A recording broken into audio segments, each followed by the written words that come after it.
साथियों नमस्कार, स्वागत है आपका एक बार फिर से चैनल में।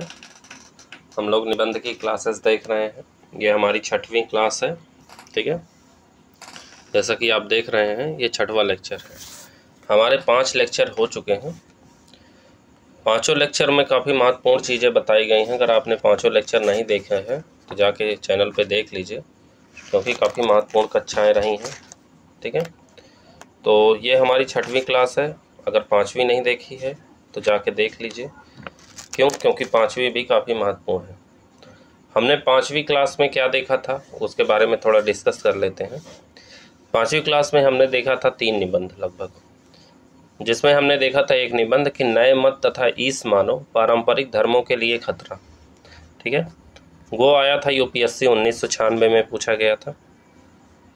उसके बाद 1996 में ही पूछा गया एक प्रश्न देखा था, सत्य जिया जाता है सिखाया नहीं जाता है, ठीक है। उसके अलावा हमने एक और निबंध देखा था जो था कि नारी ईश्वर की सर्वश्रेष्ठ कृति है, जिसमें हमने बताया था कि किस तरह जो है निबंध की फॉर्मेटिंग करनी है। अगर वो वीडियो नहीं देखा तो जाके देख लीजिए। साथ साथ पहले से आप देखेंगे फर्स्ट वाला वीडियो तो खासकर इम्पॉर्टेंट है। फर्स्ट वाला वीडियो आपको ज़रूर देखना चाहिए, क्योंकि उसमें बताया गया है कि निबंध किस तरह के होते हैं, क्या निबंध क्या है, ठीक है, वो जानना ज़रूरी है। अब निबंध की हम लोग फॉर्मेटिंग कर रहे हैं। 6वीं क्लास तक तो हम फॉर्मेटिंग ही देख रहे हैं। नेक्स्ट क्लास से हम लोग क्या करेंगे, नेक्स्ट क्लास से कुछ लिखना भी शुरू करेंगे, ठीक है। जैसे क्या लिखना शुरू करेंगे, थोड़ी भूमिका लिख के देखेंगे किस तरह भूमिका लिख सकते हैं, ठीक है। और जो है क्या क्या लिख सकते हैं भूमिका में वो देखेंगे, ठीक है। तो ये हमारी 6वीं क्लास जो है। क्लास शुरू करने से पहले मैं आप लोगों से थोड़ी सी विनती करना चाहता हूँ, वो ये कि आप चैनल को सब्सक्राइब नहीं कर रहे हैं।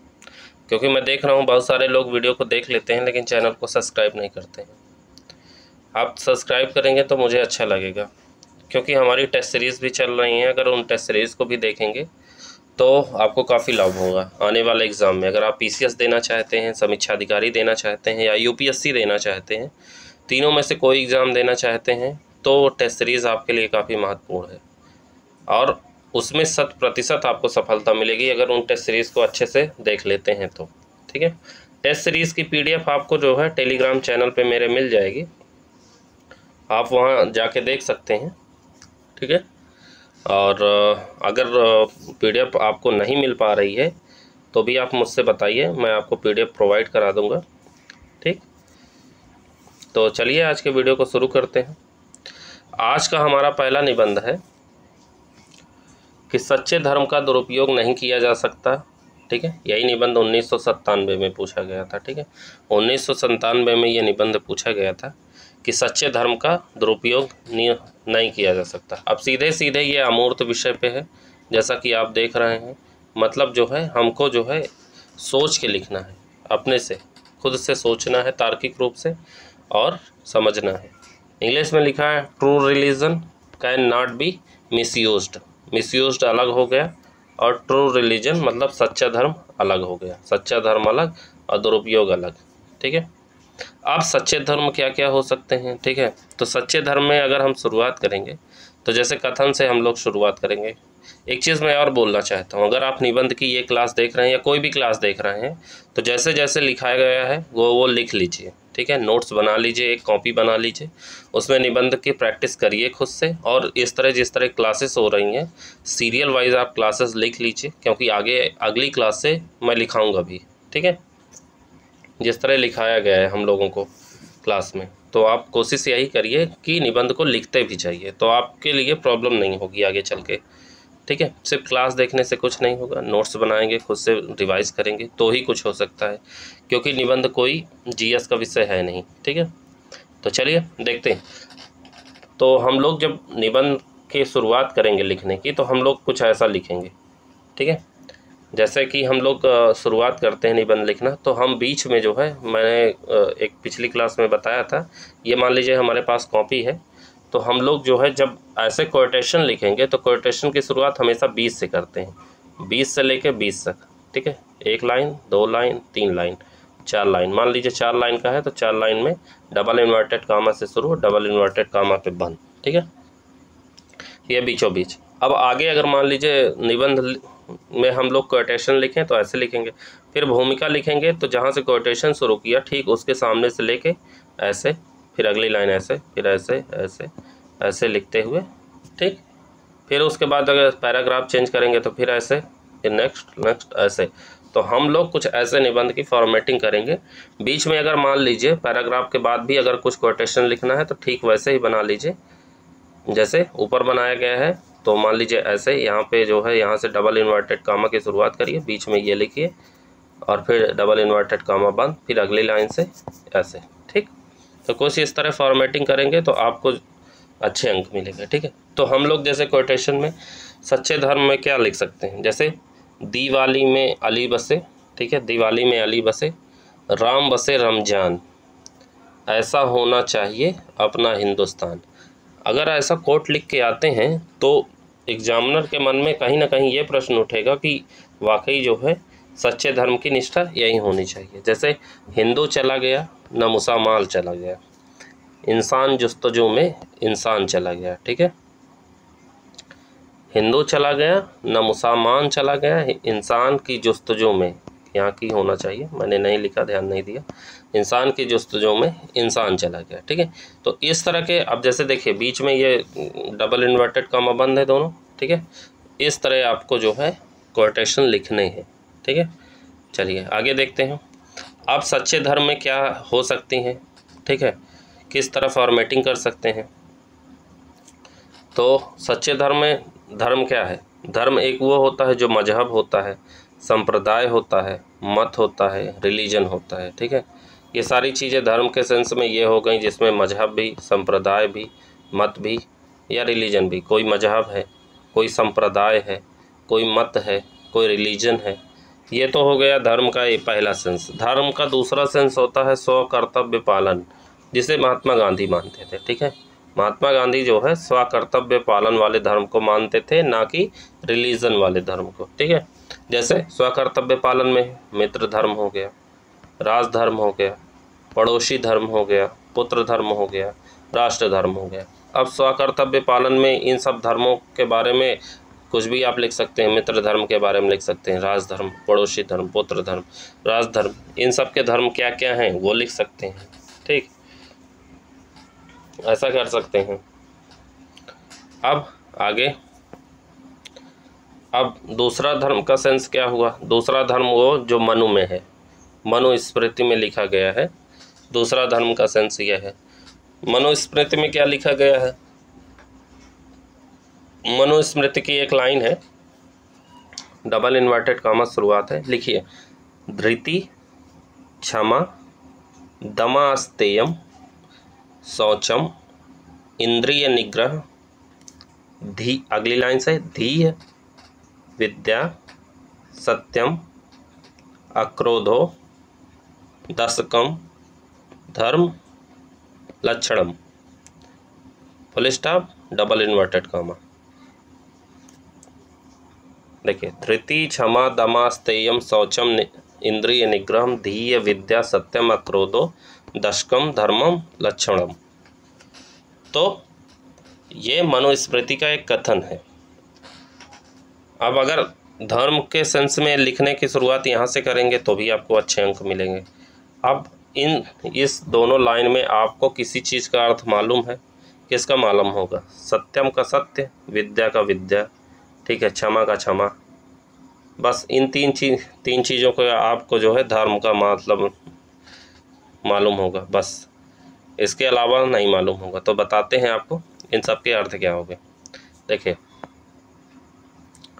धृति मतलब होता है धैर्य, धृति मतलब धैर्य, लिखते जाइए ये।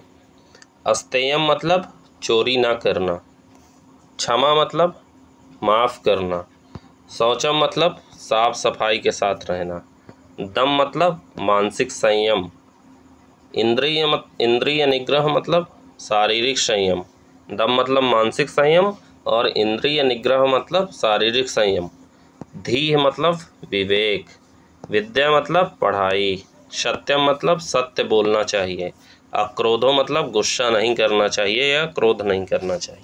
अब देखिए, कथन लिखा है, कि धृति क्षमा दमा अस्तेयम शौचम इंद्रिय निग्रह, मतलब धैर्य पूर्वक क्षमा कर देना चाहिए या माफ़ कर देना चाहिए। दमास्तेयम का मतलब क्या हो गया, मतलब मानसिक संयम। अस्तेयम मतलब चोरी नहीं करना चाहिए। साफ सफाई के साथ रहना चाहिए। शारीरिक संयम बना के रखना चाहिए। विवेक के साथ रहना चाहिए। पढ़ाई अच्छे से करनी चाहिए। सत्यम मतलब सत्य बोलना चाहिए। अक्रोधो मतलब गुस्सा नहीं करना चाहिए। दशकम धर्म लक्षणम, ये धर्म के 10 लक्षण होते हैं। ठीक है, धृतीय क्षमा दमा अस्तेयम शौचम इंद्रिय निग्रह धी विद्या सत्यम अक्रोधो दशकम धर्म लक्षणम। अगर कोई पूछे कि धर्म के 10 लक्षण कौन से हैं तो आप ये बता सकते हैं। ठीक है, आगे बढ़ते हैं।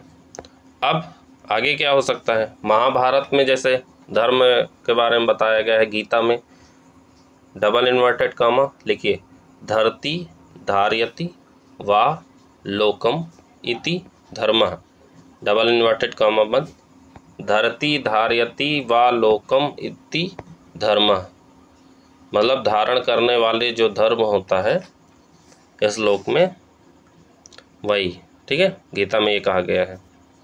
अब आगे तुलसीदास क्या कहते हैं धर्म के लक्षण में।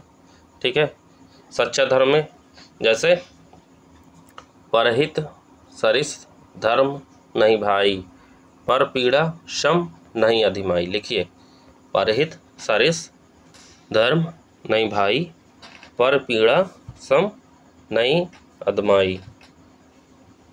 ठीक, दूसरा लिखिए, धर्म न दूसर सत्य समाना, धर्म न दूसर सत्य समाना। ठीक है, लिख लिया। अब लिखिए, महात्मा गांधी क्या कहते हैं, धर्म विहीन राजनीति मृत देह के समान है जिसे जला देना चाहिए, डबल इन्वर्टेड कामा बंद। ठीक है, धर्म विहीन राजनीति मृत देह के समान है जिसे जला देना चाहिए। अगर आप ऊपर का नहीं लिखें तो लिख लीजिए।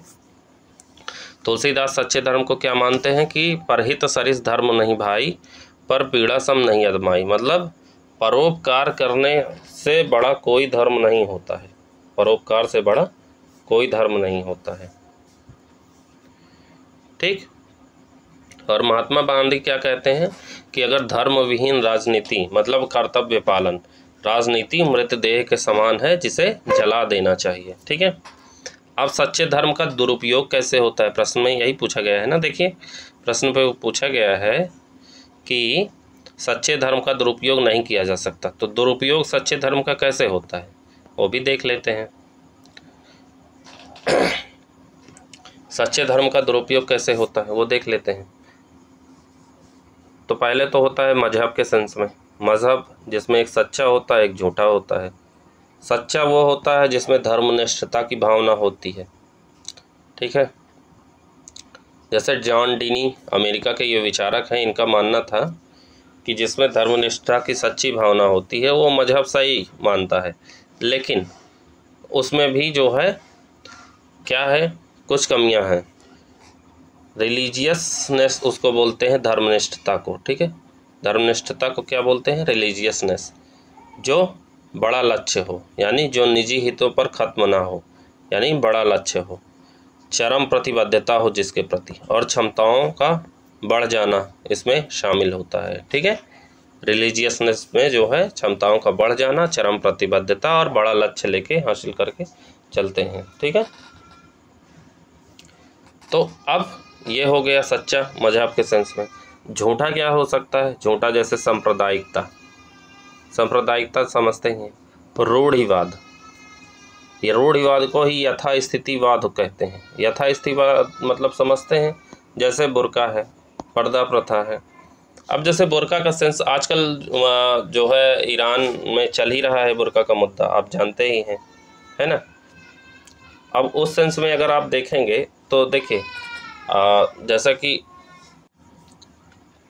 जैसे बुर्का के सेंस में आप जानते ही हैं, ईरान में इस समय मुद्दा जो चल रहा है, जैसे कि वहाँ जो है महिलाएं जो है बुर्का को लेके काफ़ी ज़्यादा एग्रेसिव हो गई हैं। अब वहाँ की महिलाएं जो है बुर्का नहीं पहनना चाहती हैं, 1-2 घटनाएं भी ऐसी हो गई हैं। कि वो स्वतंत्र जीवन जीना चाहती हैं। हाँ, उनको बुर्के से आज़ादी चाहिए। और देखा जाए तो भारत जैसे, अब भारत में अभी कुछ समय पहले भी बुर्के को लेके काफ़ी ज़्यादा उग्रवादिता देखने को मिली है। जैसे आप देखे ही होंगे न्यूज़ में कि बुर्के को लेके कितना जो है प्रोटेस्ट हुआ था कर्नाटक जैसे राज्य में। एक सेंस में देखा जाए तो देखिए, मजहब से अगर पर्दा प्रथा या बुर्के को देखते हैं तो गलत है, ठीक है। मजहब के सेंस में आप पहन रहे हैं, चलिए, मजहब का सेंस है, आप बुर्का पहनिए, पर्दा प्रथा करिए, कुछ भी दिक्कत नहीं। लेकिन जैसे कि अरब कंट्रीज़ हैं, वहाँ धूल रेत ज़्यादा उड़ती है, ठीक है। धूल रेत ज़्यादा उड़ने की वजह से वहाँ की महिलाओं को पूरा चेहरा, पूरा बदन ढकना पड़ता है। वहाँ के पुरुष भी देखेंगे तो सर पे वो टोपी पहनते हैं, वो गमछा का बना के, ठीक है, जो हबीबी वगैरह होते हैं वो सब, ठीक है। और महिलाएं पूरी तरह तन ढके रहती हैं, पूरा आंखें भी ढकी रहती हैं, बुर्का पहनती हैं। वही कल्चर इंडिया और बाकी कंट्रीज़ में जब गया तो वो सेंस नहीं बनता कि आप बुर्का पहनिए, आप उसको रिलीजन से जोड़ के देखते हैं।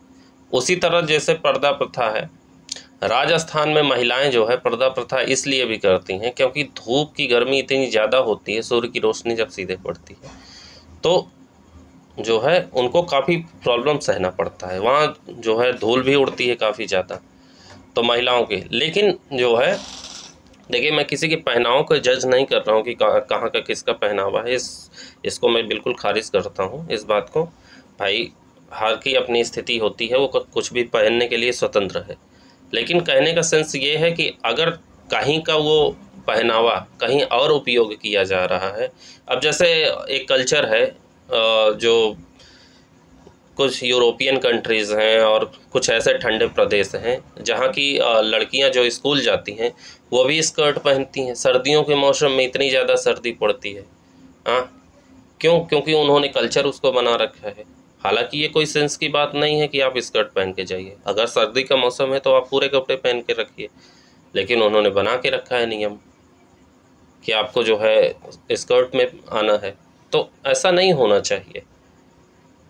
किसी चीज़ के नियम किसी के लिए बाध्य हो सकते हैं, किसी के लिए नहीं हो सकते हैं, लेकिन मनुष्य पूरी तरह से स्वतंत्र है। हाँ, कुछ जगह होते हैं जैसे जहाँ ड्रेसिंग सेंस है, जहाँ मतलब ड्रेस कोड अलाउज हैं, वहाँ आपको वो ड्रेस कोड पहनना पड़ेगा। लेकिन उसके साथ ये भी ख्याल रखना चाहिए कि हमारे शरीर जो है, किस तरह हम अपने शरीर को बचाव करते हैं, ये भी हमको ध्यान देने की आवश्यकता है, ठीक है। तो ये इसी को रूढ़िवाद या यथास्थितिवाद कहते हैं। मतलब जो चीज़ प्रथा में चली आई है, रूढ़िवादिता जिस चीज़ की रही है वो लगातार अभी तक बनी हुई है, वो हटने का नाम नहीं ले रही है। कुछ लोग छोड़ना चाहते हैं लेकिन बाकी लोग उन्हें छोड़ने के लिए, ना छोड़ने के लिए मजबूर कर देते हैं। जैसे 3 तलाक जैसी चीज़ें, यथास्थितिवाद बनी हुई, बहुविवाह जैसी चीज़ें, ठीक है, ये रूढ़िवादिता ही तो है। जैसे अंधविश्वासी होना बहुत ज़्यादा, वैज्ञानिक मनोवृत्ति का विकास नहीं हो पाता है अंधविश्वासी होने से। जैसे मान लीजिए किसी चीज़ पे आप अंधविश्वास करते हैं, ठीक है, तो आप उस विश्वास को लगातार बनाए रखेंगे, लेकिन उस पर वैज्ञानिक दृष्टिकोण बना के नहीं रखेंगे कि क्या तार्किक रूप से सही है या क्या गलत है, ठीक है। इसी को कहते हैं जो है अंधविश्वास होना। मनुष्य को ऐसा नहीं होना चाहिए, ठीक। तो ये हो गए मजहब के सेंस में दुरुपयोग। तो अब हम जो है किस प्रकार इस निबंध को लिख सकते हैं?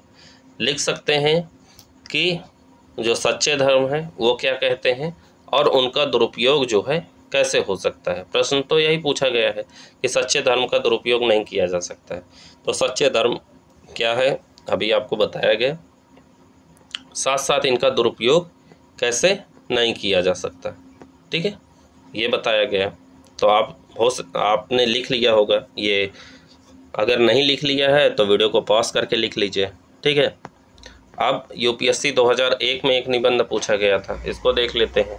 यूपीएससी 2001 में निबंध पूछा गया था कक्षा की अप्रासंगिकता, ठीक है, कक्षा की अप्रासंगिकता। अब कक्षा की अप्रासंगिकता के बारे में ये पूछा गया है कि जो कक्षाएं होती हैं वो अप्रासंगिक होती हैं कि नहीं होती हैं, ठीक है।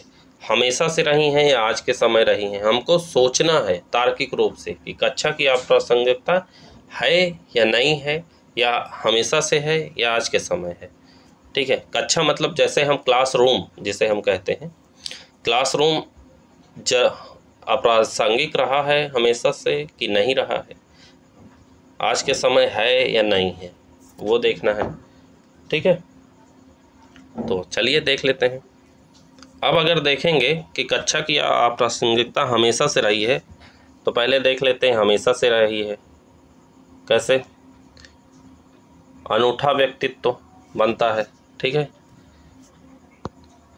अगर अनूठा व्यक्तित्व कैसे बनता है, अगर कक्षाएँ चलती हैं, क्लासेस चलती हैं, तो उसमें तरह तरह के जो है स्टूडेंट आते हैं। ठीक है, कोई किसी धर्म से है, कोई किसी जाति से है, कोई किसी चीज़, किसी बच्चे को कुछ नॉलेज है, किसी बच्चे को कुछ और नॉलेज है, तो वहाँ हर एक व्यक्ति का अनूठा व्यक्तित्व बनता है। लर्निंग स्पीड जो है, लर्निंग स्पीड में जो है, यानी जो लर्निंग स्पीड में होती है उसमें अन्याय नहीं होता है। ठीक है, लर्निंग स्पीड काफ़ी अच्छी हो जाती है। ठीक है, सीखने समझने की क्षमता काफ़ी अच्छी हो जाती है। क्यों? क्योंकि शुरू से ही जो है अच्छा अप्रासंगिक पूछा गया है। सॉरी, मैं बताने लगा कि कैसे जो है प्रासंगिक है। सॉरी, पूछा है। देखिए, हमेशा से कैसे अनूठा व्यक्तित्व, तो उसमें बहुत सारे वेरिएशन देखने को मिलते हैं कक्षाओं में, इसलिए जो है अप्रासंगिक। लर्निंग स्पीड के साथ अन्याय होता है। ठीक है, लर्निंग स्पीड के साथ अन्याय होता है। ठीक, लर्निंग स्पीड के साथ अन्याय होता है कैसे? हर एक बच्चे की सीखने समझने की क्षमता अलग अलग होती है।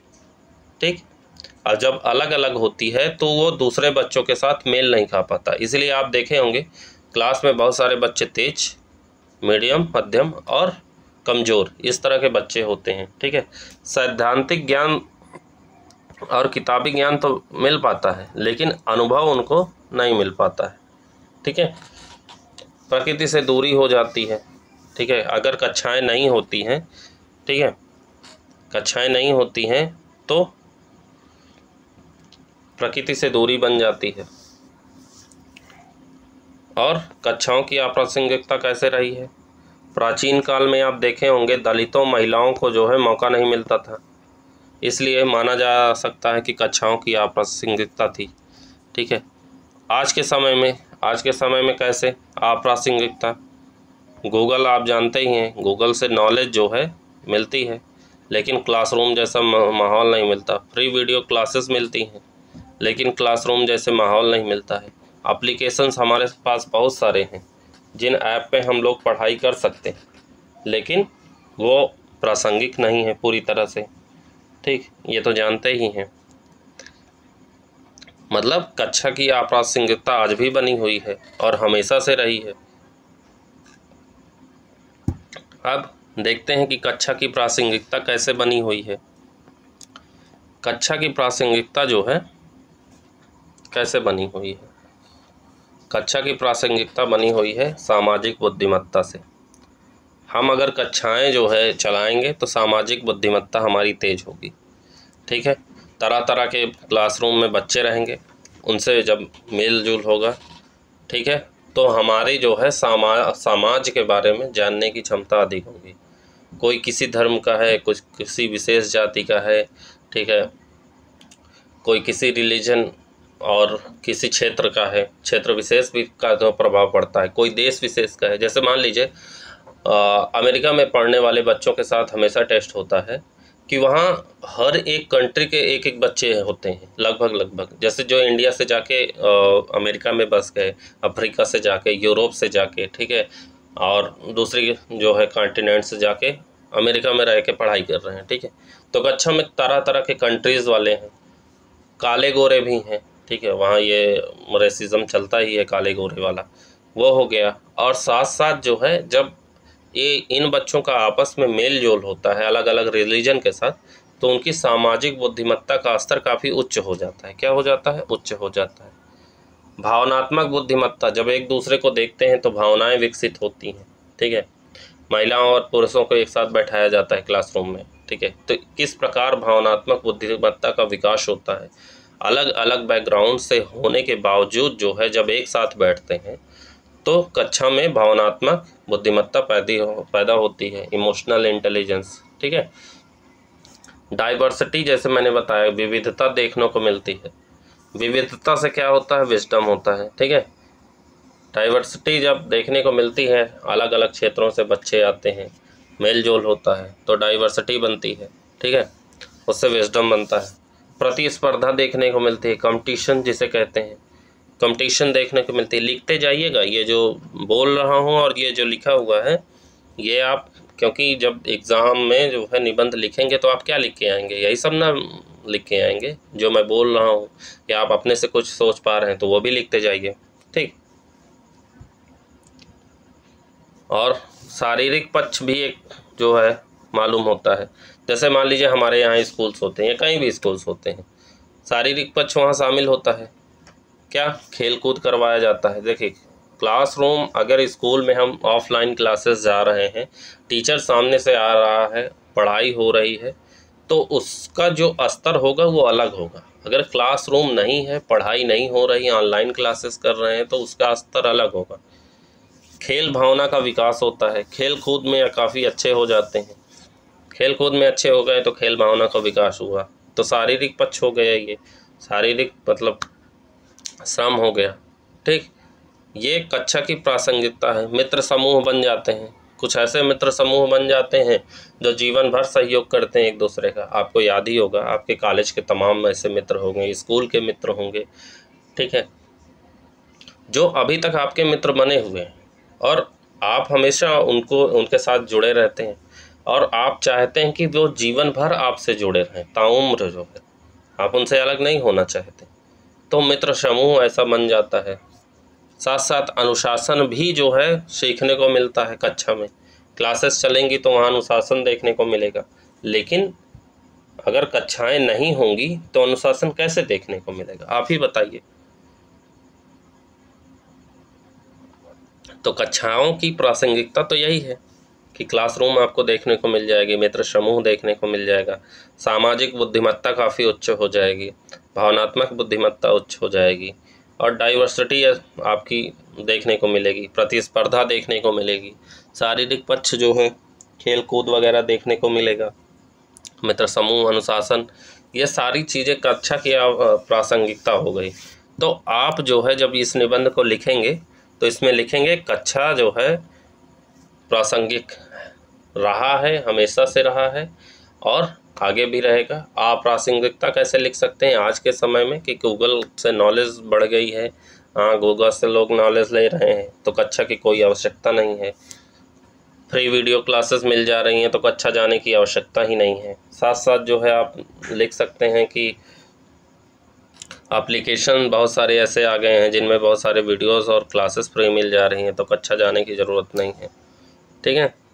जैसे मान लीजिए यही यूट्यूब है, आप मेरा वीडियो देख रहे हैं, राइट।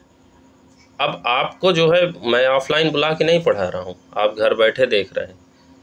आपको किसी क्लासरूम में जाके सबके मित्र समूह के साथ टेबल और चेयर शेयर नहीं करनी, उनके साथ बैठना नहीं, लेकिन वो अप्रासंगिक है क्योंकि आप जब मित्र समूह वगैरह और अनुशासन नहीं सीखेंगे तो कैसे जो है आप उस चीज़ को भावनात्मक रूप से समझ पाएंगे, कैसे आपकी लर्निंग स्पीड जो है अच्छी होगी, ठीक है।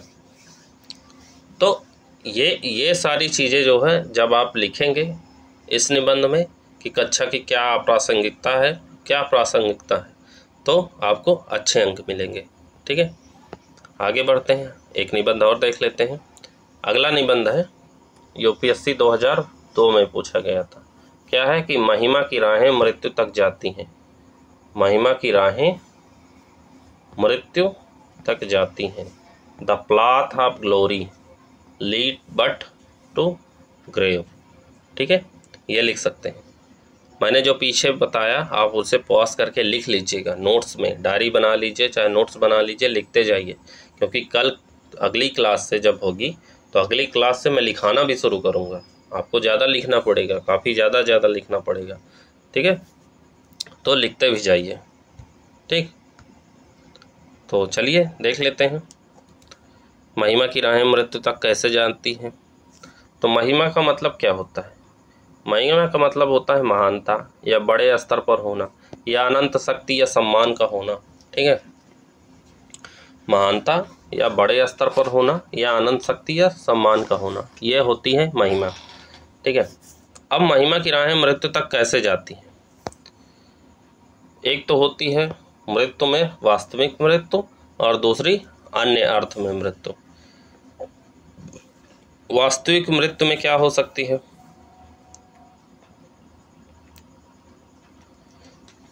वास्तविक मृत्यु में हो सकती है, लिखते जाइए, जैसे मैंने चार्ट बनाया वैसे बना लीजिए। जैसे हत्या, किसी की हत्या होना वास्तविक मृत्यु में, जैसे महात्मा गांधी की हत्या किसने की थी? गोडसे ने। ठीक है, मार्टिन लूथर की भी हत्या कर दी गई, आप जानते ही हैं। ये हत्याएं की गई हैं जो वास्तविक मृत्यु में होती हैं। कैसे? महिमा मंडन का हुआ। ठीक है, जब इनको अनंत सम्मान या शक्ति मिल गई, महानता मिल गई बड़े स्तर पे। ठीक है, मार्टिन लूथर को, जैसे गांधी जी की ख्याति बहुत ज़्यादा, महान बनने के चक्कर में जो है इनकी जान चली गई। मार्टिन लूथर का भी वही हाल हुआ, महान बनने के चक्कर में इनकी जान चली गई। अब बलिदान, भगत सिंह जैसे, सुकरात और ब्रूनो, महान बनने के चक्कर में इन सभी की जान चली गई। ठीक है, बलिदान दिया भगत सिंह ने। ठीक है, लेकिन भाई वीर कहलाए, शहीद कहलाए, क्रांतिकारी कहलाए। ठीक है, और सुकरात का भी वैसा ही हाल हुआ। सुकरात चाहते तो राज्य छोड़ सकते थे, लेकिन सुकरात ने नहीं छोड़ा। ब्रूनो का भी वैसा ही हाल हुआ। ठीक, तो ये बलिदान के सेंस में वास्तविक मृत्यु होगी। आत्महत्या के सेंस में वास्तविक मृत्यु क्या हो सकती है? जैसे चंद्रशेखर आज़ाद महान हो गए, लेकिन उन्होंने आत्महत्या कर ली, खुद को गोली मार ली महानता के चक्कर में। झांसी की रानी, आसान नहीं होता है खुद को गोली मार लेना। झांसी की रानी ने आत्महत्या कर ली। ठीक है, कूद के कि अंग्रेज़ों के हाथ से मरना मैं पसंद नहीं करूँगा या करूँगी, और उन्होंने आत्महत्या कर ली। हिटलर का भी वैसा ही कुछ हाल हुआ, हिटलर ने भी आत्महत्या कर ली। ये आत्मसम्मान वाली बात होती है, महानता वाली बात होती है। हिटलर ने भी वैसा ही किया। तो ये हो गई वास्तविक मृत्यु हमारी। लिख लिए हैं, उम्मीद करते हैं लिख लिए होंगे। अन्य अर्थ में कैसे? अन्य अर्थ में होता है भावना की मृत्यु होना या सामाजिक संबंधों की मृत्यु होना। भावना की मृत्यु होना क्या मतलब है? जैसे आपका किसी के प्रति लगाव है। ठीक है, लगाव इतना ज़्यादा, इतना गहरा है भावनात्मक रूप से कि अचानक आप में संधि विच्छेद हो गया, मतलब दोनों में विच्छेद हो गया, आप अलग हो गए। हाँ, या आपके समाज में संबंध बने हुए थे किसी व्यक्ति या किसी जो है समुदाय के प्रति, लेकिन कुछ ऐसा हो गया कि भावनात्मक रूप से उससे इतना अलगाव हो गया कि भावनात्मक रूप से आप ऐसा लगने लगा कि सब कुछ खत्म हो चुका है। लोग बोलते हैं ना सब खत्म हो गया, तो इसका मतलब जैसे मान लीजिए दो प्रेमी प्रेमिकाएं हैं, आज के सेंस में अलग हो जाते हैं, ब्रेकअप हो जाता है, तो दोनों कहते हैं ना मेरी भावनाएं तुम्हारे प्रति खत्म हो गई, मर चुके हैं तुम्हारे लिए, मर चुका हूँ तुम्हारे लिए, ऐसा कुछ बोलते हैं। तो इसका मतलब क्या हुआ? सामाजिक संबंधों की मृत्यु या भावना की मृत्यु हो चुकी है। मृत्यु मतलब वो वास्तविक मृत्यु नहीं है, ये अन्य अर्थ में मृत्यु है। विचारों की मृत्यु, जैसे लाल कृष्ण आडवाणी का उदाहरण आप लिख सकते हैं, नहीं भी लिख सकते हैं, किसी और को भी लिख सकते हैं। बेहतर ये मैं सुझाव दूंगा कि इंडिया में किसी का नाम मत लिखिए। ज़्यादातर आप बाहर के कंट्रीज़ के लोगों के ऐसे खासकर राजनेताओं के अगर नाम लिखने हैं तो बाहर की कंट्री के राजनेताओं का नाम जो है धूमधाम से यूज़ करिए, कोई प्रॉब्लम नहीं। यहाँ के राजनेताओं का नाम लिखने में थोड़ा खतरा है। हाँ, किसी ऐसा व्यक्ति विशेष है तो आप नाम लिख सकते हैं, अदरवाइज़ मैं तो यही सजेस्ट करूँगा कि आप बाहर के जो है व्यक्तियों का नाम लिखिए तो ज़्यादा बेहतर होगा। तो ये हो गई अन्य अर्थों में मृत्यु, जिसमें जो है हमने देखा वास्तविक मृत्यु और अन्य अर्थों में मृत्यु। ठीक, तो ये हमारे जो है आज के निबंध है, 3 निबंध हो गए हमारे आज के। अगली क्लास से हम लोग लिखाना शुरू करेंगे। ठीक है, तो आप जो है पिछली क्लासेस अगर नहीं देखी हैं तो वो भी जाके देख लीजिए, नोट्स बना लीजिए, क्योंकि अब आगे लिखाना शुरू करेंगे। ठीक, तो ये आज की हमारी क्लासेस रहीं। अगर आपको ये वीडियो पसंद आया है तो वीडियो को लाइक कर दीजिए और सब्सक्राइब भी कर दीजिए। मुझे पता है आप देख लेते हैं लेकिन सब्सक्राइब नहीं करते हैं, तो प्लीज़ डू सब्सक्राइब और अपने दोस्तों से भी करवाइए चैनल को सब्सक्राइब। ठीक है, जिससे अच्छे अच्छे कंटेंट मैं आपके लिए लाता रहूं। पूरे साल भर जो है आपके लिए कंटेंट आते रहेंगे अच्छे अच्छे। पूरे हर एक विषय के मैं क्लासेस ले लूँगा, आप जो कहेंगे वो क्लासेस भी ले लूँगा। चलिए मिलते हैं अगले वीडियो में, तब तक के लिए नमस्कार, जय हिंद, जय Bharat, thank you so much.